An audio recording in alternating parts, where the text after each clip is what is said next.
أعوذ بالله من الشيطان الرجيم بسم الله الرحمن الرحيم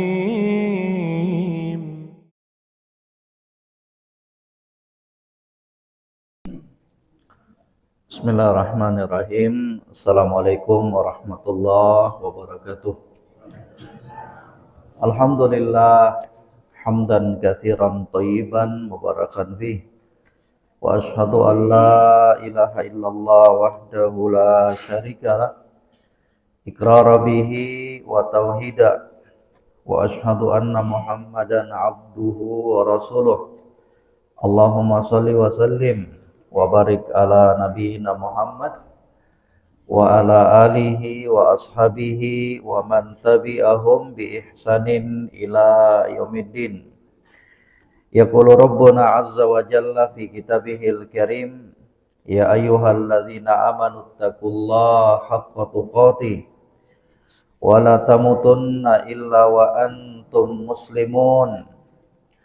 Ya ayuhan nasu taqu rabbakumul ladzi khalaqakum min nafsin wahidah wa khalaqa minha zawjaha wa batha minhuma rijalan katsiran wa nisaa'a wattaqullaha alladzi tasaaluna bihi wal arham innallaha kana 'alaikum raqiba. Amma ba'd. Alhamdulillah, Bapak Ibu jamaah sekalian yang kami muliakan, rahimani wa rahimakumullah, kembali dipertemukan oleh Allah di kesempatan berbahagia ini guna sama-sama kita melaksanakan kewajiban kita, yaitu belajar agama. Semoga sholawat dan salam senantiasa tercurahkan kepada junjungan kita Nabi Muhammad sallallahu alaihi wasallam, pada keluarga beliau, pada para sahabat, dan orang-orang yang mengikuti jejak beliau hingga akhir zaman kelak. Bapak Ibu jamaah sekalian, insyaallah kita akan melanjutkan pemaparan materi yang disebutkan di dalam buku ini, 175 jalan menuju surga Allah Subhanahu wa taala. Kita akan masuk di poin yang berikutnya.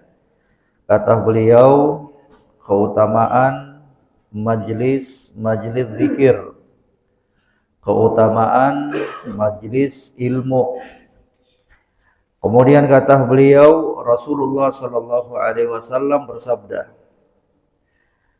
"Inna lillahi malaikatan yatufuna fit turuq yaltamisuna ahla dzikri fa idza wajadu qauman yadhkurunallah tanadaw halummu ila hajatikum fayahuffunahum bi ajnihatihim ila sama'id dunya fayas'aluhum rabbuhum wa huwa a'lamu minhum ma yaqul ibadi yaqulun yusabbihunak wa yukabbirunak wa yahmadunak wa yumajjidunak fayaqul hal ra'auni fayaqulun la wallah ma ra'auka fayaqul wa kaifa law ra'ani yaqulun law ra'auka kanu ashadda laka ibadatan wa ashadda laka tamjidan wa tahmidan wa aktsara laka tasbihan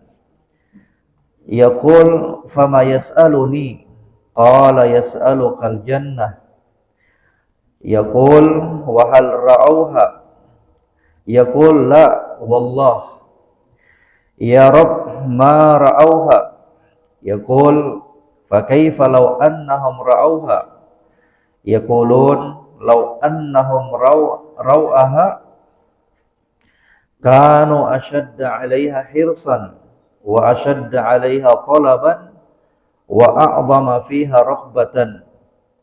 Subhanallah. Ini penggalan hadis yang panjang, ibu-ibu sekalian, bapak-bapak yang kami muliakan, hadis yang begitu mulia. Kata Nabi sallallahu alaihi wasallam, inna lillahi malaikatan yatufuna fit turuq. Sesungguhnya Allah Subhanahu wa taala itu memiliki banyak malaikat yang berkeliling di jalan-jalan mencari orang-orang yang gemar berzikir, orang-orang yang duduk mengingat Allah Subhanahu wa taala.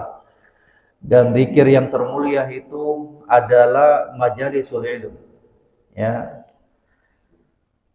Apabila mereka menemukan suatu kaum yang sedang berzikir kepada Allah, mereka saling memanggil, mari datangilah hajat kalian. Para malaikat itu pun menaungi mereka dengan sayap-sayapnya sampai ke langit dunia. Lalu Rabb mereka bertanya, padahal Allah Subhanahu wa taala Maha mengetahui keadaan mereka, apa yang diucapkan oleh para hambaku? Para malaikat menjawab, mereka bertasbih mensucikan Engkau, mereka bertakbir mengagungkan Engkau, mereka bertahmid memuji Engkau, mereka bertamjid memuliakan Engkau. Kemudian Allah Subhanahu wa taala kembali bertanya, apakah mereka pernah melihatku? Para malaikat menjawab, demi Allah, mereka tidak pernah melihatmu wahai Allah. Allah bertanya, bagaimana jika mereka pernah melihatku? Para malaikat menjawab, jika mereka melihatmu, maka mereka pasti akan sangat khusyuk beribadah kepadamu, sangat memuliakan dan memujimu wahai Allah, dan mereka akan sering bertasbih kepadamu. Maka maka Allah Subhanahu wa taala kemudian bertanya, apakah yang mereka minta dariku? Para malaikat menjawab, mereka meminta surgamu wahai Allah. Allah bertanya, apakah mereka pernah melihat surga tersebut? Para malaikat menjawab, demi Allah wahai Rabb, mereka tidak pernah melihatnya. Allah bertanya, bagaimana jika mereka pernah melihat surga tersebut? Para malaikat menjawab, jika mereka pernah melihatnya, pasti mereka akan sangat berusaha untuk mendapatkannya, sangat berupaya untuk mencarinya, dan sangat besar keinginan untuk meraihnya. Kemudian kata Nabi sallallahu alaihi wasallam, famimma yata'awwadzuna wa yaqul minan nar. Mereka itu berlindung dari apa? Kata para malaikat, mereka berlindung dari api neraka. Yaqul wa hal ra'auha? Yaqulun la wallah ya Rabb ma ra'auha. Yaqul fa kaifa idza ra'auha? Yaqulun law ra'auha kanu ashadda minha firaran wa ashadda laha makhafatan. Fayaqul fa ushhidukum anni qad ghafartu lahum. Yaqulu malakun minal malaikati fihim fulanun laysa minhum innama ja'a lihajatin qala humul julasa la yashqa bihim jalisuhum. Wa fi riwayatin li Muslim yaqulullah walahu ghafartu humul qaum la yashqa bihimul jalisuhum. Kemudian kata Allah Subhanahu wa taala, dan mereka berlindung dari apa? Kata para malaikat, mereka berlindung dari api neraka. Allah bertanya, apakah mereka pernah melihat neraka? Maka para malaikat menjawab, demi Allah wahai Rabb, mereka tidak pernah melihatnya. Kemudian Allah bertanya lagi, bagaimana jika mereka pernah melihat neraka tersebut? Maka para malaikat menjawab, jika mereka pernah melihatnya, maka pasti mereka akan sangat berusaha untuk menghindar darinya dan sangat takut terhadapnya. Maka Allah Subhanahu wa taala berfirman, aku menyatakan persaksian kepada kalian bahwa aku telah memberikan pengampunan bagi mereka. Kemudian ada malaikat yang berkata, di antara mereka ada orang dia itu bukan dari mereka. Artinya datang bukan tujuan utamanya untuk hadir dalam majelis zikir tersebut, majelis ilmu tersebut, ya. Dia hanya datang untuk sebuah keperluan, ingin ketemu temannya, janjian di tempat tersebut. Maka Allah Subhanahu wa taala berfirman, mereka adalah orang-orang yang berada dalam majelis dan tidak seorang pun dari mereka yang sengsara. Dalam riwayat Imam Muslim, Allah Subhanahu wa taala berfirman, aku juga memberikan pengampunan untuknya. Mereka adalah suatu kaum yang tidak seorang pun dari mereka sengsara. Bapak Ibu jamaah sekalian, hadis yang panjang yang telah kita dengarkan tadi itu merupakan hadis yang memberikan keterangan kepada kita tentang keutamaan majelis zikir, majelis ilmu yang di dalamnya Allah Subhanahu wa taala dipuji, Allah Subhanahu wa taala dibesarkan, Allah Subhanahu wa taala disucikan. Dan semoga apa yang kita lakukan, ibu-ibu sekalian, bapak-bapak jamaah sekalian, masuk dalam keutamaan hadis ini. Semoga apa yang kita lakukan di subuh hari berbahagia ini masuk dari hadis ini. Ya, apa keutamaannya? Kata Nabi Shallallahu Alaihi Wasallam, sesungguhnya Allah itu memiliki malaikat-malaikat yang banyak, yang mereka itu tugasnya berkeliling mencari majlis-majlis zikir.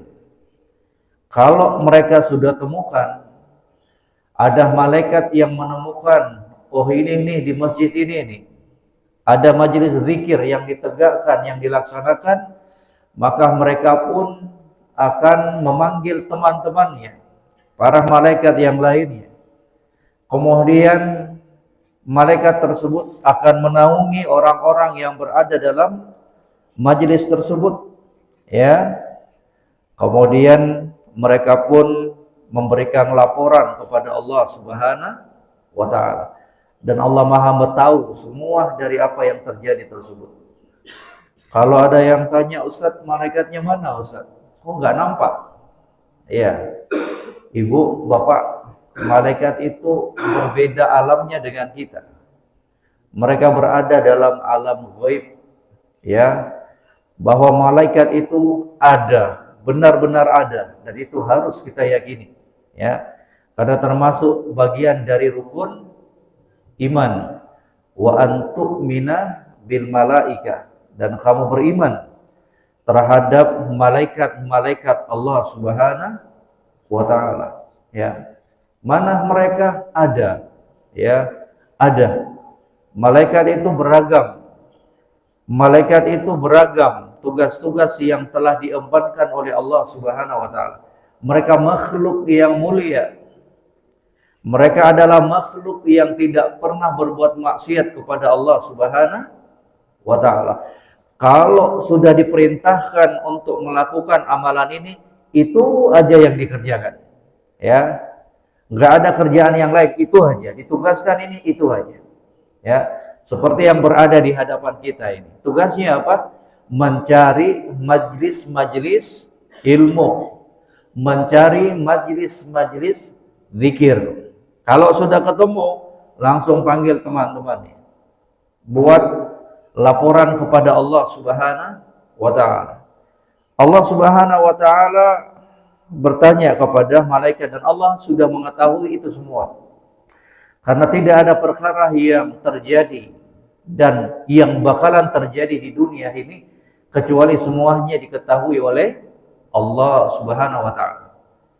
Itu juga sebuah keyakinan yang harus ditanamkan pada diri seorang muslim dan muslimah, bahwa Allah itu Maha mengetahui perkara yang telah terjadi dan akan terjadi.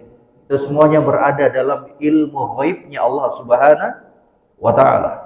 Bahkan semua kejadian sampai ditegakkannya hari kiamat, semua telah ditetapkan dan diatur oleh Allah Subhanahu wa taala.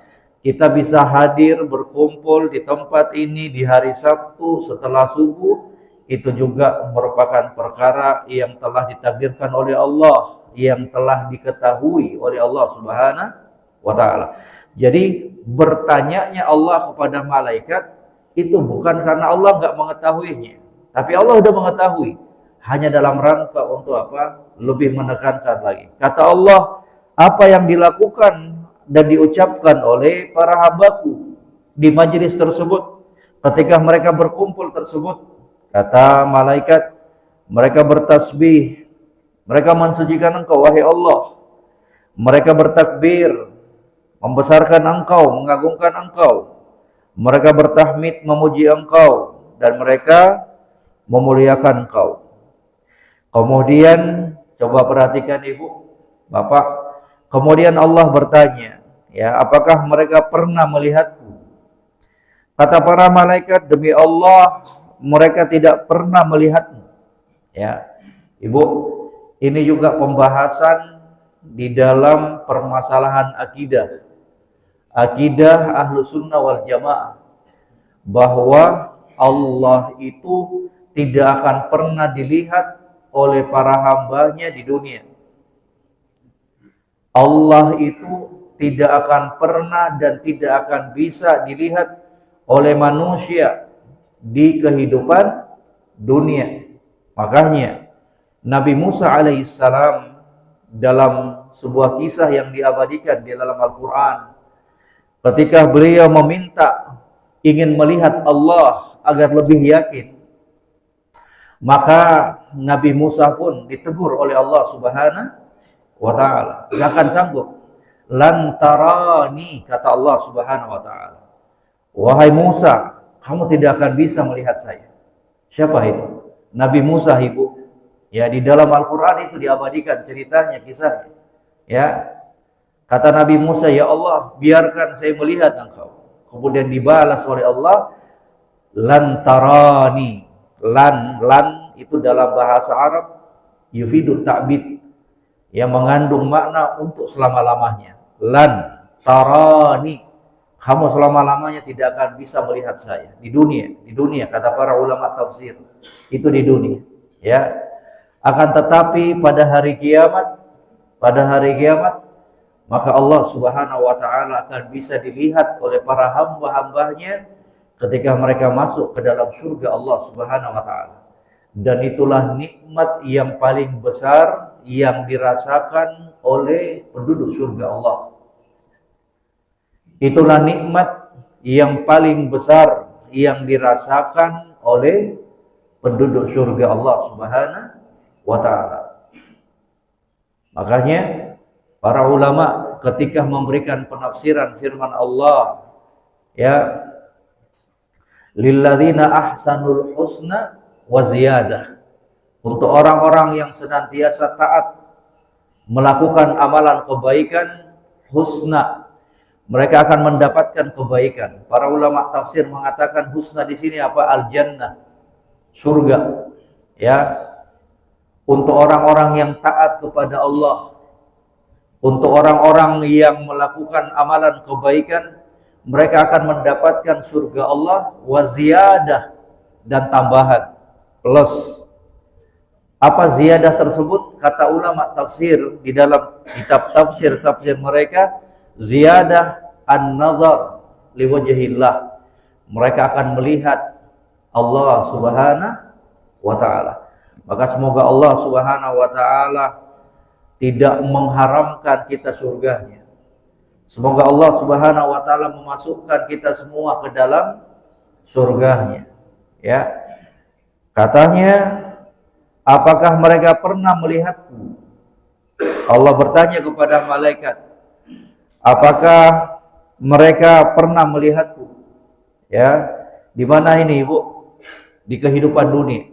Karena di sana ada kelompok yang mereka mengatakan Allah Subhanahu wa ta'ala itu bisa dilihat di dunia dan di akhirat.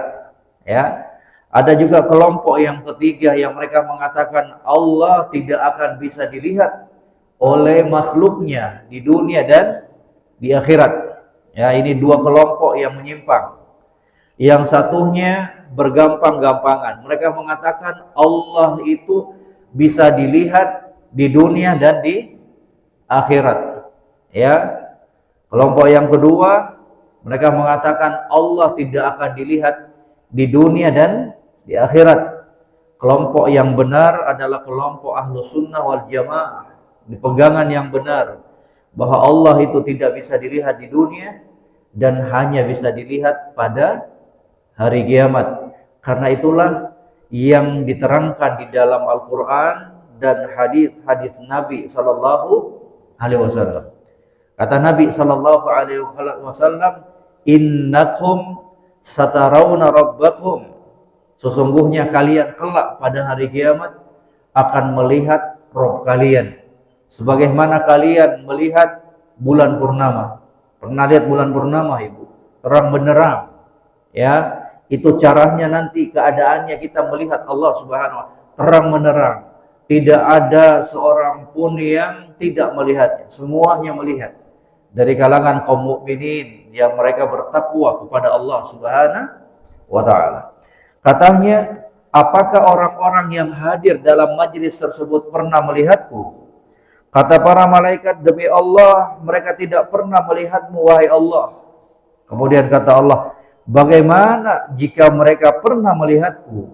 Para malaikat menjawab, jika mereka pernah melihatmu, wahai Allah, maka sungguh mereka akan tambah khusyuk beribadah kepadamu. Inilah tingkatan dari tingkatan-tingkatan ihsan, tingkatan-tingkatan Islam. Ya, seorang hamba beribadah kepada Allah seakan-akan dia melihat Allah Subhanahu wa taala. Dalam sebuah kisah, ibu-ibu sekalian, dalam hadis yang diriwayatkan oleh Imam Muslim dalam kitab sahihnya, kata Nabi Shallallahu Alaihi Wasallam, ketika itu beliau kedatangan seorang lelaki yang berpakaian yang sangat rapi, sisiran rambut yang sangat teratur, rambutnya hitam mengkilat, datang. Ketika itu Nabi Shallallahu Alaihi Wasallam sedang duduk ngobrol bersama para sahabatnya. Datang. Tiba-tiba sang lelaki ini nyelonong, duduk di hadapan Nabi Shallallahu Alaihi Wasallam. Kemudian beliau mengatakan, sang lelaki ini duduk tepat di hadapan Nabi Shallallahu Alaihi Wasallam. Sang lelaki ini mengatakan, ya Muhammad, akhbirni anil Islam. Wahai Muhammad, beritahukan saya tentang Islam itu. Kaget para sahabat semuanya. Kaget para sahabat. Ya, siapa gerangan lelaki ini? Kok berani-beraninya panggil Nabi dengan sebutan namanya? Karena itu perkara yang aib di kalangan sahabat. Karena itu perkara yang dilarang oleh Allah, memanggil Nabi dengan langsung menyebut namanya. Ya Muhammad. Ya, kaget para sahabat, ada apa ini? Siapa laki-laki ini? Ya Muhammad, akhbirni anil Islam. Wahai Muhammad, informasikan, beritakan kepadaku tentang Islam itu. Kata Nabi Muhammad sallallahu alaihi wasallam, al-Islam an tashhada an la ilaha illallah wa anna Muhammadan Rasulullah wa tuqimus shalah wa tu'tiyaz zakah wa tahujjal bait in istata'a ilaihi sabila. Islam itu engkau bersaksi bahwa tiada sesembahan yang berhak disembah kecuali Allah dan Muhammad itu utusan Allah. Kamu sholat, kamu tunaikan zakat, kamu puasa, dan kamu haji ketika ada kemampuan. Yang kemudian dikenal ini dengan apa, Ibu, Bapak? Rukun Islam. Setelah menjawab, ya, kemudian sang lelaki ini mengatakan lagi, akhbirni anil iman. Beritahukan saya tentang iman. Kata Nabi, al-iman an tu'mina billah wa malaikatihi wa kutubihi wa rasulihi wal yaumil akhir wa tu'mina bil qadari khairihi wa syarrihi. Iman itu kamu beriman kepada Allah, malaikatnya, rasulnya, kitabnya, hari kiamat, dan kamu percaya tentang takdir yang baik dan buruk. Kemudian sang lelaki mengatakan, akhbirni anil ihsan. Ini tingkatan-tingkatan dalam agamanya kita. Islam, iman, ihsan. Muslim, mukmin, muhsin. Kemudian kata lelaki ini, akhbirni anil ihsan. Ini yang kita ingin terangkan, Ibu. Ya, yang tadi katakan bagaimana sekiranya mereka melihat saya, melihat Allah Subhanahu wa taala, orang-orang tersebut. Kata malaikat, sekiranya mereka melihat engkau wahai Allah, maka sungguh mereka akan lebih khusyuk dalam ibadahnya. Ya. Kata malaikat ini yang menjumpai Nabi, akhbirni anil ihsan. Informasikan kepada saya apa itu ihsan. Kata Nabi sallallahu alaihi wasallam, al ihsan an ta'budallah ka'annaka tarahu fa illam takun tarahu fa innahu yarak. Ini tingkatan yang paling tinggi ini. Ihsan itu, kata Nabi, kamu beribadah kepada Allah dalam keadaan Allah Subhanahu wa taala seakan-akan kamu melihat Allah. Kamu beribadah seakan-akan kamu melihat Allah Subhanahu wa taala. Fa illam yastati', kalau kamu tidak mampu melihat Allah, karena itu perkara yang mustahil. Di dunia Allah tidak akan dilihat. Maka katanya ya, an ta'budallah ka'annaka tarahu fa illam takun tarahu fa innahu yarak. Maka kamu harus yakini ketika kamu beribadah bahwa Allah Subhanahu wa taala melihat kamu ketika kamu beribadah itu.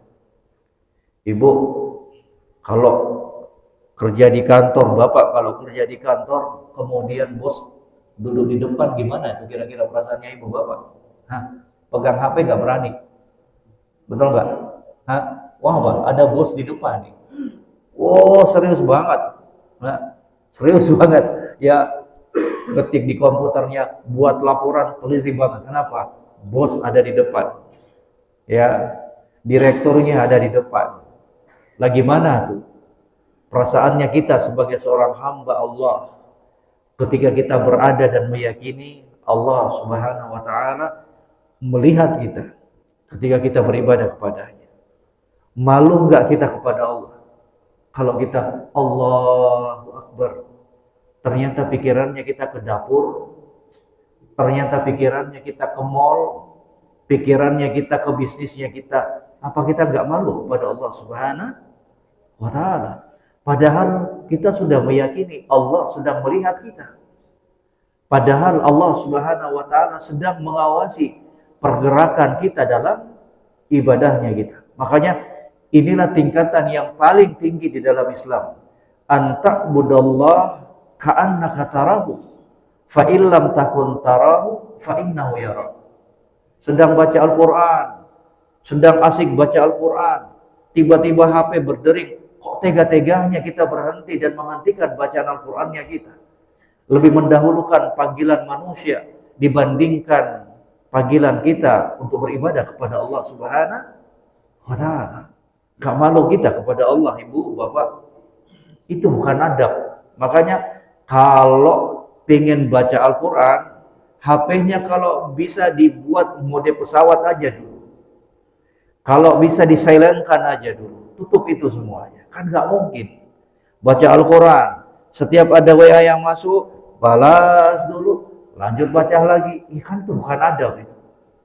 Akankah hal yang sama kita lakukan kalau kita berada di hadapan bosnya kita?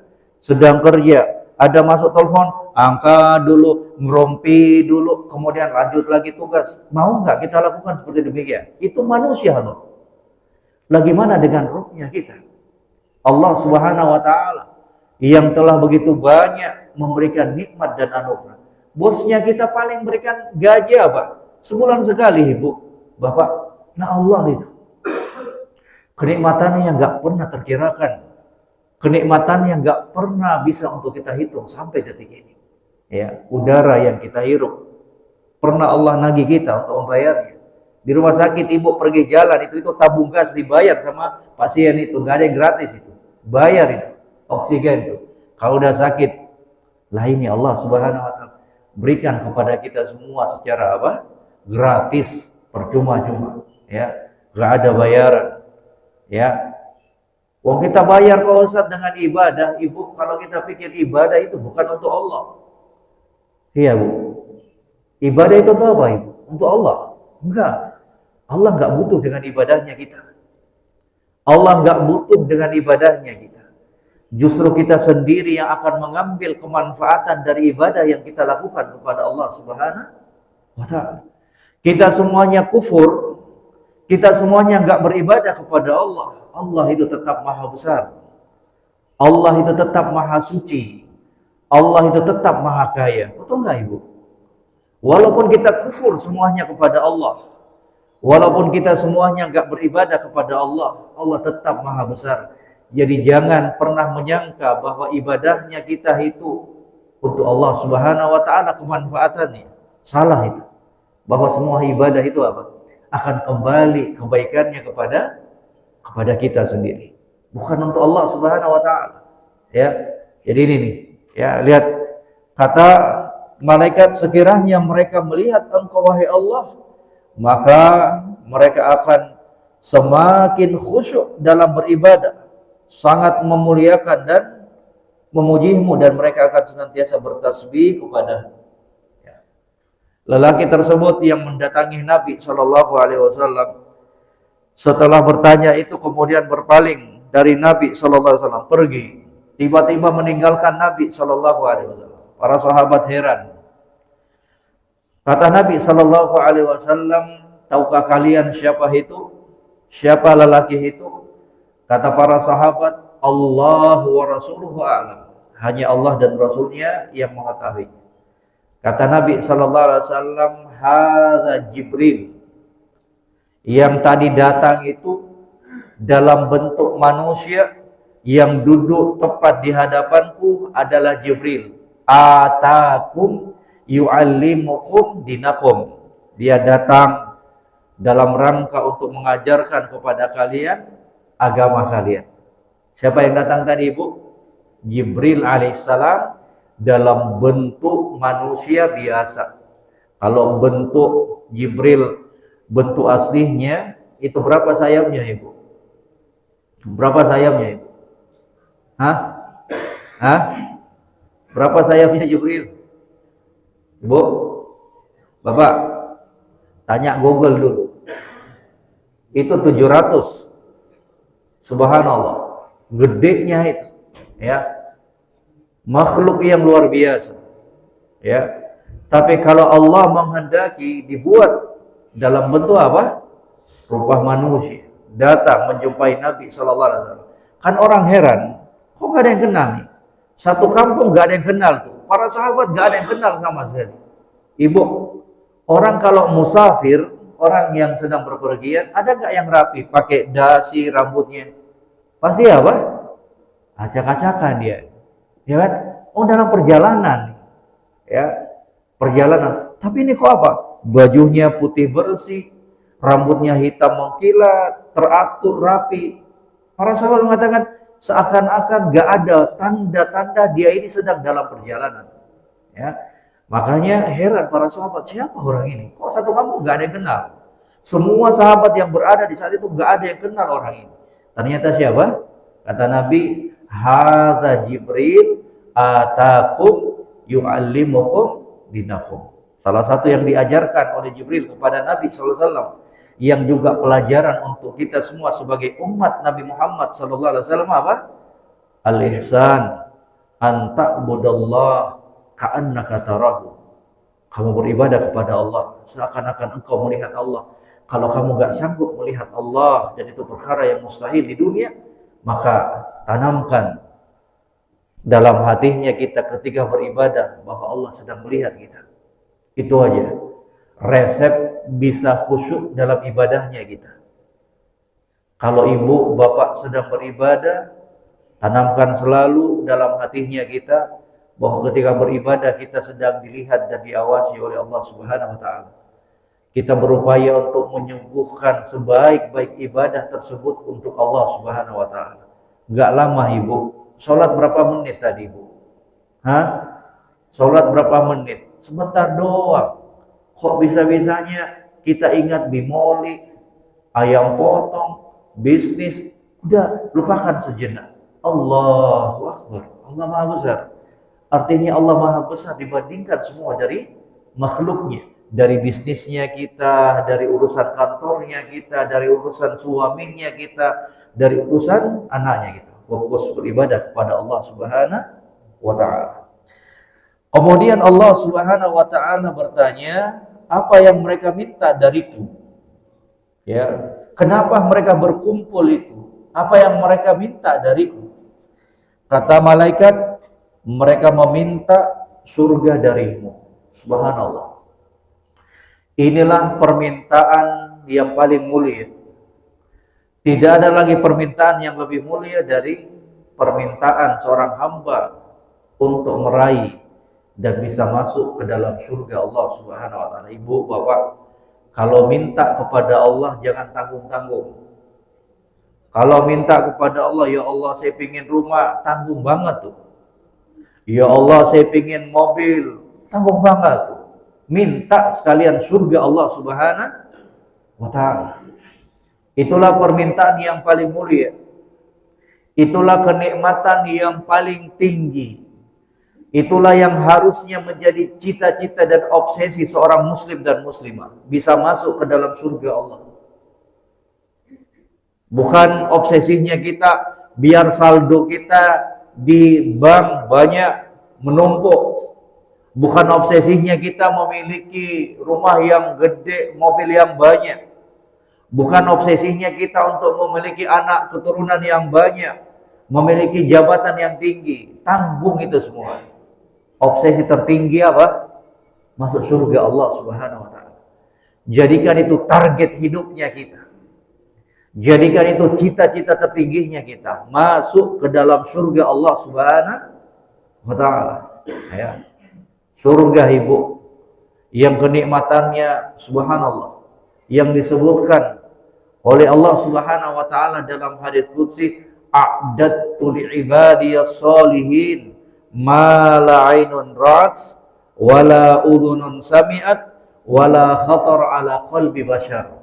Aku, kata Allah, sudah mempersiapkan surga untuk hamba-hambaku yang bertakwa. Pengen masuk surga gampang. Ibu bapak pengen masuk surga enggak? Ibu bapak, tolong angkat tangannya yang mau masuk neraka. Ibu bapak, semuanya pengen masuk surga. Kata Allah dalam hadits qudsi, a'dattu li'ibadiyas shalihin ma la 'ainun ra'at. Aku sudah persiapkan, ya, aku sudah sediakan untuk hamba-hambaku yang bertakwa, yang soleh, yang taat, nikmat yang gak pernah dilihat oleh mata mereka. Ibu bayangkan gimana nikmatnya surga, itu masih lebih mulia, masih lebih enak dari apa yang ibu pikirkan. Kenapa? Karena Allah sendiri katakan, ma la 'ainun ra'at. Nikmat yang gak pernah dilihat oleh mata. Subhanallah. Bagaimanapun kita bayangkan seindah-indahnya surga itu nanti apa? Berbeda dengan apa yang kita khayalkan. Lebih bagus dari apa yang kita khayalkan. Ma la 'ainun ra'at. Nikmat yang gak pernah mereka lihat dan saksikan dengan mata mereka. Wala udhunun sami'at. Nikmat-nikmat yang gak pernah didengar oleh telinganya mereka. Gak pernah sama sekali. Wala khatar ala qalbi bashar. Dan nikmat-nikmat itu pula gak pernah terlintas dalam benaknya mereka. Kok bisa ada nikmat seperti ini? Gak pernah itu. Gak bisa terpikirkan dalam benaknya kita. Subhanallah. Ibu, bapak, betapa ruginya kita kalau surga yang seluas langit dan bumi itu, kemudian kita gak berhasil menjadi salah satu penghuninya. Betapa ruginya kita. Demi Allah, bagaimanapun pencapaian kita di dunia ini, dari sisi pangkat, jabatan, harta, kalau kemudian di akhirat kelak kita masuk ke dalam neraka, maka sungguh kita adalah orang yang gagal. Bahwa kesuksesan yang sesungguhnya itu bukan kesuksesan yang kita raih di dunia. Kesuksesan yang hakiki adalah apa? ketika kita berhasil masuk ke dalam surga dan selamat dari neraka Allah Subhanahu wa taala. Itu artinya sukses itu. Sukses yang hakiki. Sukses yang hakiki, bukan di dunia. Kalau sekiranya patokan kemuliaan itu dunia, maka Allah Subhanahu wa taala akan berikan dunia ini kepada siapa? Makhluk yang termulia, junjungan kita Nabi Muhammad sallallahu alaihi wasallam. Kalau sekiranya kemuliaan itu diukur di dunia dengan jabatan, pangkat dan kekayaan, maka sungguh siapa? Fir'aun lah orang yang paling mulia. Betul nggak? Ibu bapak kenal Fir'aun? Hah? Kenal Qarun? Apa kurangnya itu? Kekuasaannya, kekayaannya. Tapi apa jadinya?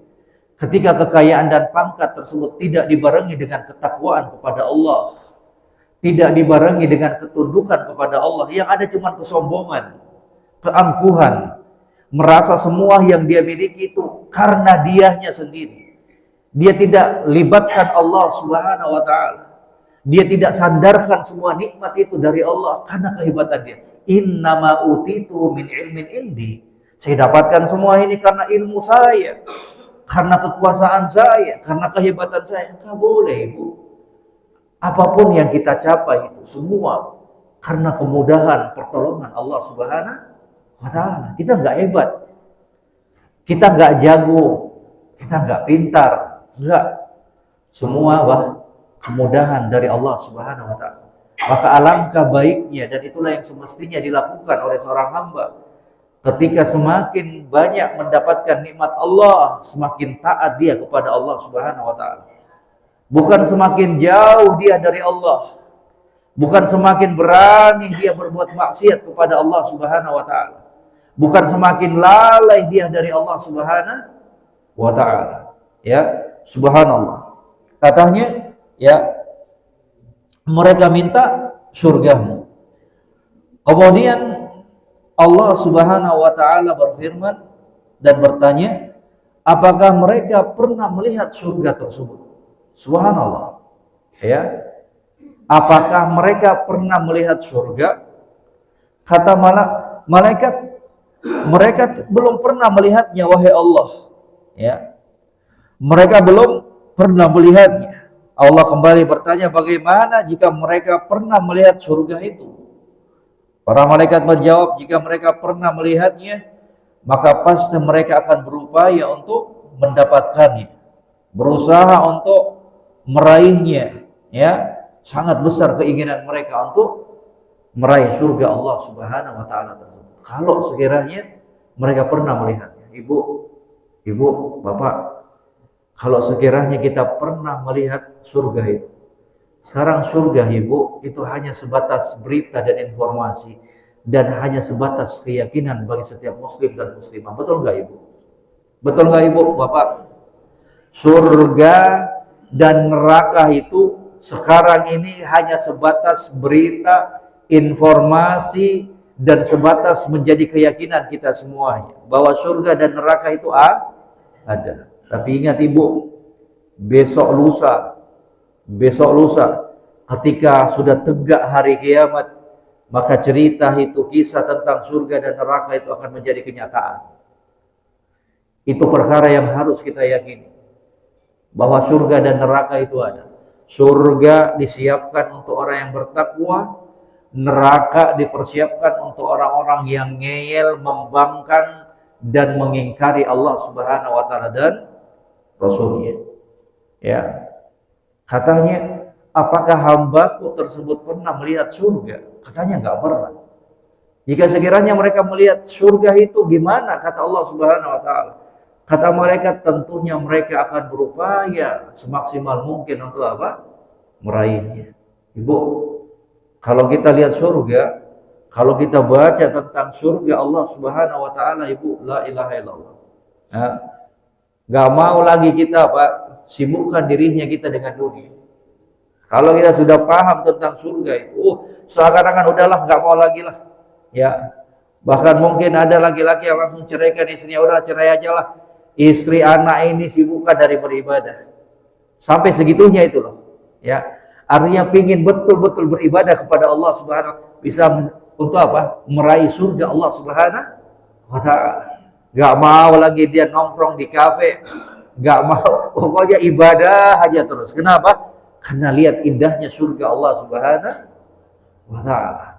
Ya subhanallah. Ya, itulah kehebatan seorang mukmin dan mukminah.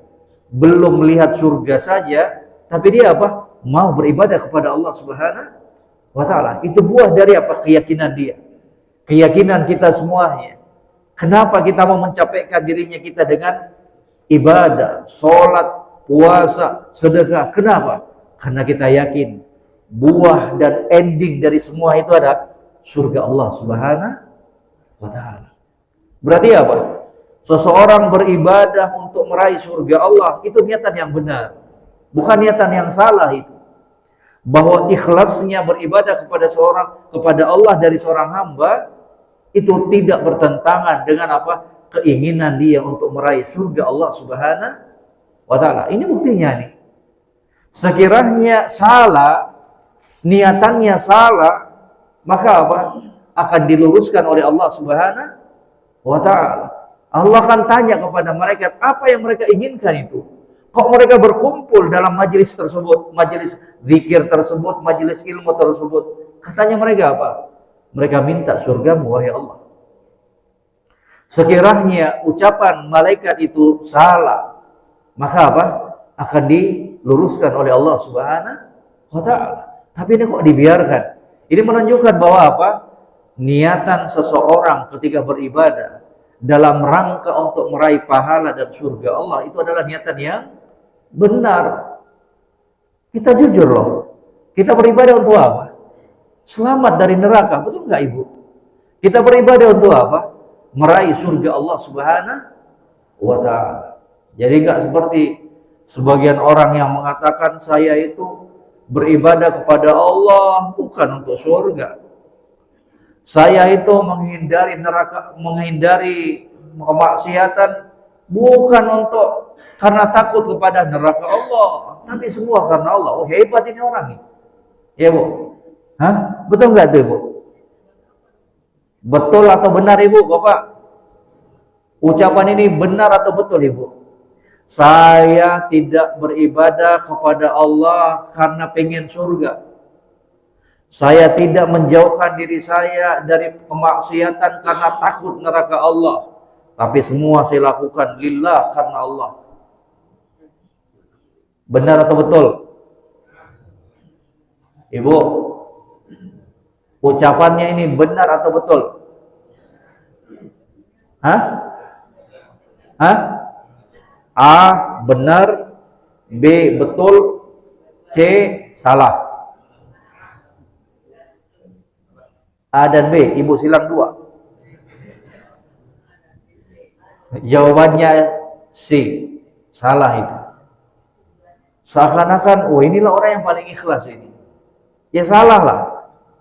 Ya Bu, bahwa ikhlas itu tidak menafikan keinginan seorang hamba untuk apa? Meraih surga Allah. Betul nggak? Ya kan? Oh banyak kok ayat-ayat di dalam Al-Quran, hadis Nabi yang memerintahkan kita untuk beramal dalam rangka apa? Hah? Biar kita masuk ke dalam surga, selamat dari neraka Allah Subhanahu wa ta'ala. Apa kata Allah diantaranya? Udkhulul jannata bima kuntum ta'lamun, bima kuntum ta'malun. Masuklah kalian ke dalam surga Allah disebabkan apa? Amalan perbuatan kalian.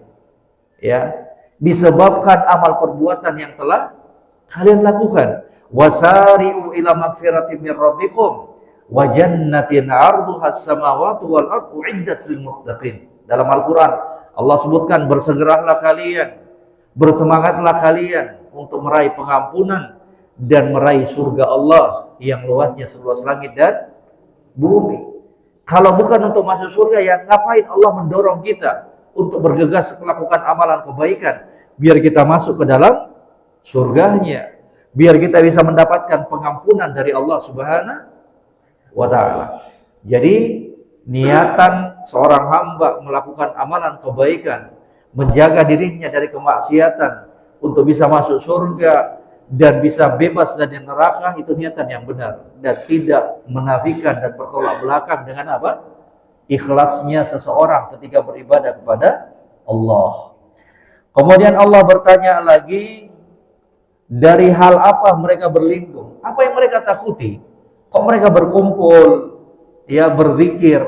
Kok mereka berkumpul menuntut ilmu agama Allah? Dalam rangka apa? Dari apa mereka berlindung? Kata malaikat, mereka berlindung dari apa? Nerakamu. Neraka, kebalikan dari surga. Tidak ada musibah, tidak ada bencana yang paling dahsyat dibandingkan apa? Masuknya seorang hamba ke dalam neraka Allah. Gak ada lagi, Ibu. Musibah apapun di dunia ini gak ada apa-apanya. Bencana apapun yang terjadi di dunia ini gak ada apa-apanya dibandingkan apa? Neraka Allah Subhanahu wa ta'ala. Maka jangan coba main-main kita semuanya, Bapak Ibu sekalian. Neraka itu luar biasa. Neraka itu luar biasa. Jangan sampai penyesalan itu hanya muncul ketika di hari kiamat. Ketika kita sudah dicemplungkan dalam neraka Allah, baru kita sadar, ya Allah, ternyata neraka itu betul-betul ada. Ternyata siksaan Allah itu begitu dahsyat. Mumpung kita masih hidup, Ibu, Bapak, mumpung kita masih hidup, persiapkan dirinya kita sebaik-baiknya untuk kita bisa masuk ke dalam surga Allah dan terhindar dari neraka Allah Subhanahu wa ta'ala. Enggak ada tuh waktu istirahat di neraka. Siksaannya daiman, mustamirran, terus menerus tanpa henti. Enggak ada waktu istirahat, Ibu. Di penjara ya, sejahat-jahatnya, sekejam-kejamnya penjara itu, mau di Nusa Kambangan kek, ada waktu istirahatnya, Ibu. Narapidana itu tahanan diberikan makanan, Ibu. Di neraka enggak ada semua itu. Yang ada cuma apa? Siksaan demi siksaan. Ya, subhanallah. Katanya mereka berlindung ya dari api neraka. Api neraka, Ibu. Ya, subhanallah. Yang pernah kita sampaikan, dahsyatnya api neraka Allah itu. Semua api di dunia dikumpulkan itu baru setara 1/70 bagian dari apa? Api neraka Allah Subhanahu wa ta'ala. Ya. Semua api dinyalakan di dunia ini itu baru setara menyamai 1/70 bagian dari apa? Api neraka Allah Subhanahu wa ta'ala. Ya, kata Nabi, narukum hadhihi juz'un min sab'ina juz'an min nari jahannam. Api yang kalian nyalakan di dunia ini baru setara dengan 1/70 bagian dari neraka Allah Subhanahu wa ta'ala. Berarti masih ada berapa? 69 bagiannya lagi kelipatannya. Ya. Jadi kalau Ibu, Bapak banyak lalainya kita, pergi aja ke dapur nyalain kompor. Ya, taruh mukanya kita dikit-dikit di situ tuh, biar terasa itu. Ini baru 1/70 bagian ini. Ya, biar kita gak berani lagi dan lancang berbuat maksiat kepada Allah Subhanahu wa ta'ala. Biar kita teringat bahwa siksaan neraka Allah itu adalah siksaan yang luar biasa. Ibu, Bapak, dua aja itu. Pengen hidup bahagia ya di surga. Pengen menderita ya neraka. Nggak ada tempat yang ketiga, Ibu. Nggak ada tempat yang ketiga. Surga ataukah neraka. Dan itu juga kita diberikan diberikan ikhtiar oleh Allah. Kita diberikan akal untuk bisa memilah dan memilih. Ya, bukan kemudian karena banyaknya maksiat yang kita lakukan kemudian kita vonis dirinya kita sendiri, kayaknya si penduduk neraka ini, udahlah sekalian aja lah. Gak boleh berputus asa dari rahmat dan pengampunan Allah Subhanahu wa ta'ala. Dan gak boleh pula terlalu pede ya, bahwa kita ini dengan ibadah yang sedikit kita lakukan telah berhasil selamat dari neraka Allah, bahwa kita sudah punya kaplingan di surga Allah. Gak boleh semua itu ya. Yang adalah apa? Antara roja dan khauf, berharap dan takut. Seorang muslim dan muslimah harus tumbuhkan rasa apa? Rojanya, harapnya bahwa kita bisa untuk meraih surga Allah. bahwa kita insya Allah bisa untuk terhindar dari neraka. Ya, roja mengharapkan surga Allah dan khauf takut terhadap siksaan Allah Subhanahu wa taala. Ya, jadi semalam habis ngisi pengajian di Depok, tiba-tiba ada anak muda datangin, Ustaz, saya ingin bertanya. Katanya, saya sering dihantui rasa cemas dan takut akan neraka Allah. Itu bagus, saya bilang, bagus. Itu bagus. Tapi rasa takut dan cemas ke dalam neraka terhadap neraka Allah itu harus pula dibarengi dengan apa? Perbuatan. Bukan cuman cemas doang. Cuma kadang nggak bisa tidur. Itu bagus. Tapi apa? Rasa cemas yang disertai dengan perbuatan. Kalau timbul rasa cemas kita, rasa takutnya kita kepada neraka Allah, harusnya dibarengi dengan perbuatan. Apa itu? Harus rajin beribadah dong. Iya, harus takut untuk apa? Terjatuh dalam maksiat. Itu yang bagus tuh. Ya, rasa takutnya kita ke dalam neraka Allah yang membawa seorang hamba untuk apa? Rajin beribadah dan takut untuk berbuat maksiat. Jangan cuma cemas doang, cemas saja. Tapi nggak disertai dengan perbuatan. Jangan pula kecemasan terhadap neraka itu kemudian mengantarkan kita untuk apa? Berputus asa. Kayaknya saya ini penduduk neraka ini. Ya, karena saya ini malas beribadah, kayaknya saya penduduk neraka. Udahlah, sekalian aja lah cemplung, nggak usah ibadah sekalian. Mumpung ya hidup di dunia itu sekali doang. Ya, hidup di dunia sekali doang, nikmati aja lah. Kita jangan lupa juga, Ibu. Ya, bahwa mati itu juga cuma sekali, hidup cuma sekali, mati juga cuma sekali, dan setelah kematian itu kemudian apa? Ada hisab. Semua perbuatannya kita, semua ucapannya kita akan dihisab pada hari kiamat. Ibu, bapak, itu yang harus kita yakini. Akan dihisab kita semuanya dari apa yang kita ucapkan dan dari apa yang kita lakukan selama di dunia. Kemudian kata Allah, apakah mereka pernah melihat nerakaku? Kata malaikat, belum pernah, wahai Allah. Bagaimana jika mereka melihat neraka itu? Katanya, sesungguhnya ya mereka akan berlari menghindar darinya dan takut kepadanya. Maka Allah Subhanahu wa taala mengatakan, sesungguhnya aku bersaksi bahwa orang-orang yang hadir dalam majelis zikir tersebut, majelis ilmu tersebut, telah aku berikan ampunan kepada mereka. Subhanallah. Ini yang kita ingin tekankan. Keutamaan ketika ibu hadir dalam majelis zikir, keutamaan ketika ibu hadir dalam majelis ilmu, akan mendapatkan pengampunan dari Allah. Makanya ibu kalau ada pengajian datang. Kita banyak dosa. Kita ingin dengan majelis tersebut dosa-dosanya kita diampuni oleh Allah Subhanahu wa taala. Ya.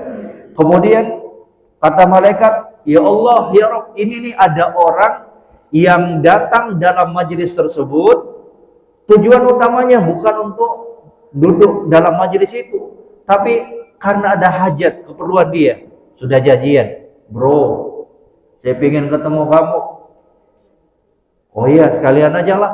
Datang di Masjid As-Salam hari Sabtu setelah sholat subuh. Kamu sholat subuh di sana ya. Kita kajian dulu, baru kita ngobrol tentang bisnisnya kita. Dia datang. Tujuan utamanya untuk apa? Nemuin temannya.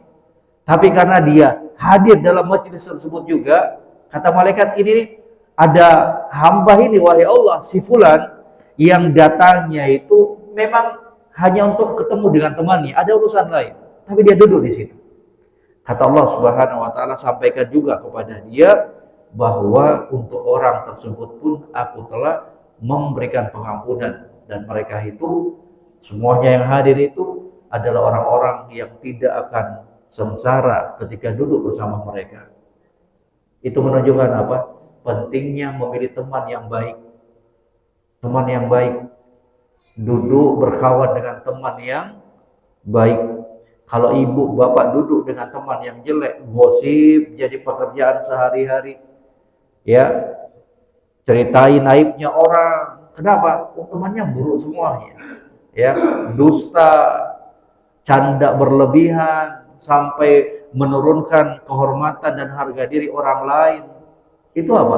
Teman-teman duduk yang tidak baik. Tapi coba kalau kita bergaul dengan orang yang baik, Masya Allah, ya, kebaikan demi kebaikan akan kita raih.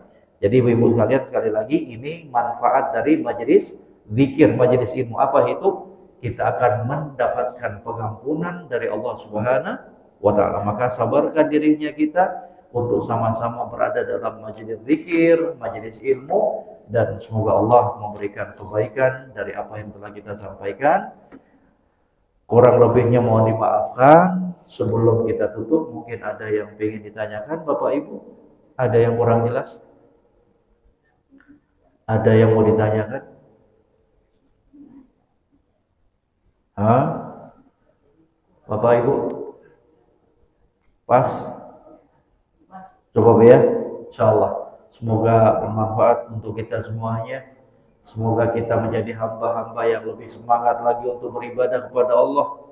Semoga kita menjadi hamba-hamba yang bisa melawan rasa lalainya kita untuk beribadah kepada Allah.